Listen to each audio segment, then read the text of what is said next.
We're here at a real live garden to show you how you retrofit going from a sprinkler spray system with real sprinklers like this to a drip system. We'll show you how it's done, and we'll show you the best emitters to use for different applications and situations.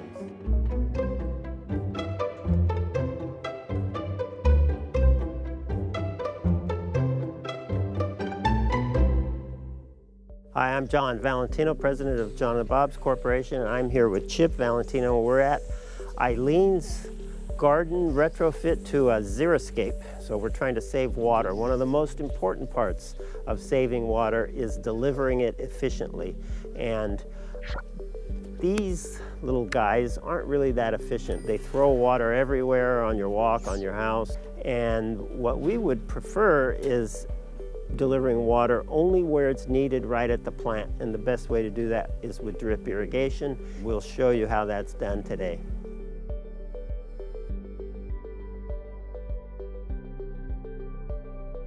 One of the neat things about changing from a spray system like this to a drip system is it might not seem like it, but it's relatively easy because all of the plumbing, all of the pipes can stay the same, and you're delivering water already efficiently, which works great for a drip system. So you don't have to change any of that. Really what you do is you remove these pop-ups. If they don't have to be exactly this one. This one at this garden was a 4-inch pop-up.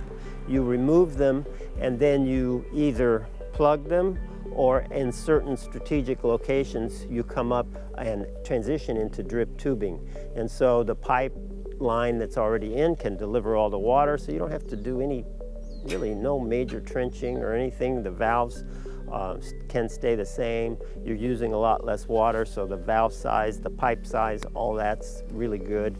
Doesn't need to be changed. And you just find spots where you want to change to drip. And one of the things to keep in mind that might not be completely obvious is you don't want to just change part of it to drip. You want to change every valve. The entire part that valve covers needs to be either sprays or drip. Because they deliver water at different rates, we can't have the mixture of the two. We can, but it doesn't work good, because the most important thing in an irrigation system is even application and proportional application of water. So that's how we went about it here. We changed 2 of these valves to drip. The first step is we did away with these pop-up sprinklers.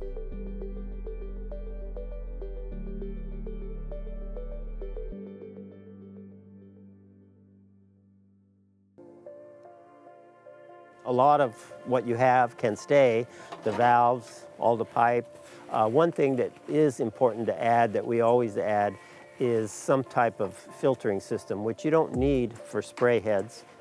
But with a drip system, these little guys like this have such small openings that just little particles can plug them.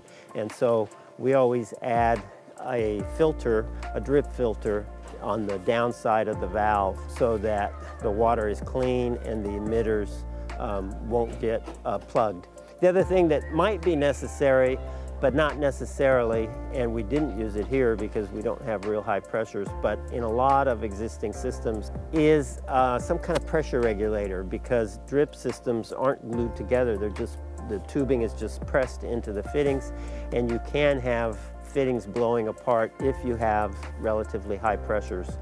On this job, we didn't add a pressure regulator, but that's a common thing to do, and it really doesn't hurt anything. And you can cheat a little bit by using the flow control on the top of the valve and turn that down a little if you want to try to do without it. In this case, the pressures are fairly low here.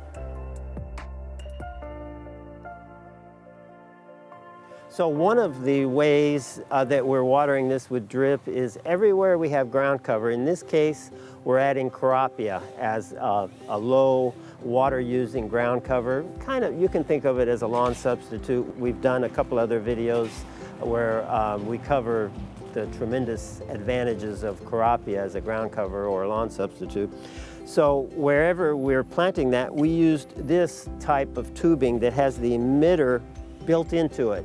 some people call this inline drip tubing because the emitter is inside. And then these can be, you can purchase them spaced at whatever interval you want. In this case, we spaced them at 18 inches. And then we planted the Carapia at 3 feet. So we skipped every other emitter. And we spaced these about 18 inches apart. We put them in straight lines, as you can see here. And then we're going to plant the Carapia at each emitter, and then the one in between allows for Carapia as it spreads to continue to be watered. You can get them in different sizes. These inline emitters deliver about 0.9 gallons per hour each one. We don't like to use this everywhere because we don't want to deliver water everywhere, even places we don't need it. We only want to deliver water where we need it. So in only where the ground cover is did we use this inline emitters. And then a couple of spots, like you can see the Japanese maple behind me, we used a little bit of it because that's going to need a lot more water. Japanese maples like water, and it's existing, so we used some of this tubing, and then we even added emitters to it. But for the most part, other than where we're planting the Carapia, we used solid tubing with no emitters built in, and then we came off and put individual emitters, which we'll talk about in the next point.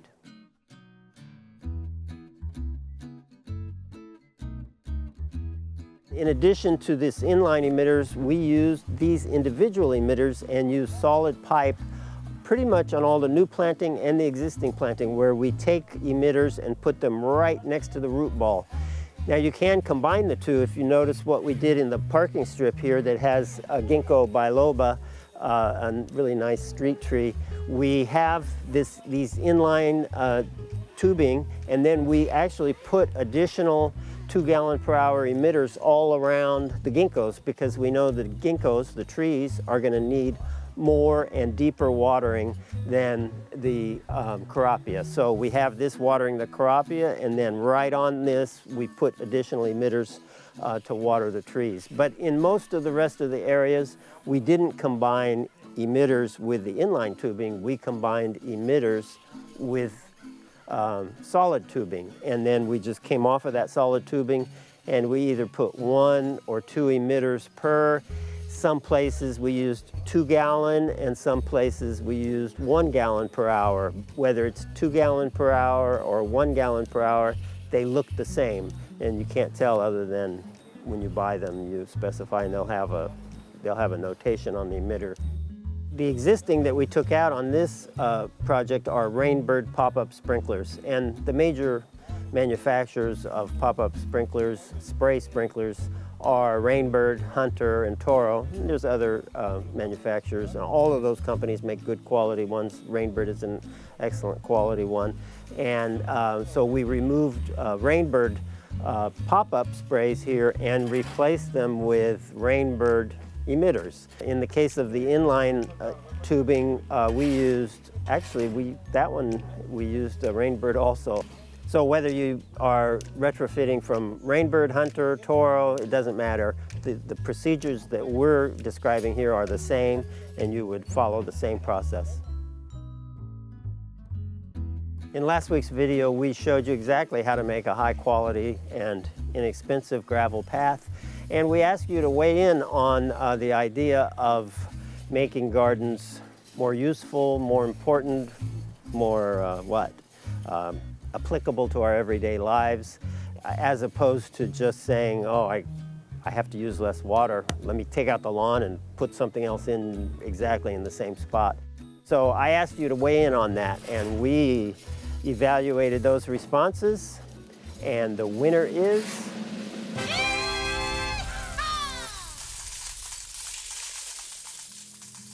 So this week I'd like to ask you if you've used drip irrigation, and if so, how has it worked for you? Do you have frustrations, or do you have 100% success? Are there certain places you find it very useful and places where you don't find it useful?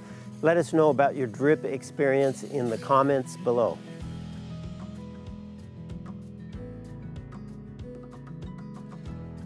My own experience with drip irrigation is that it's not the greatest at incorporating our products. And so I take that into account when I time the use of our products in gardens with drip irrigation. And I really like to apply it in the fall when I know we're about to have rain, or in the very early spring or late winter when we're going to have rain, because rain is fantastic at incorporating our products. Even if you apply it right before it rains,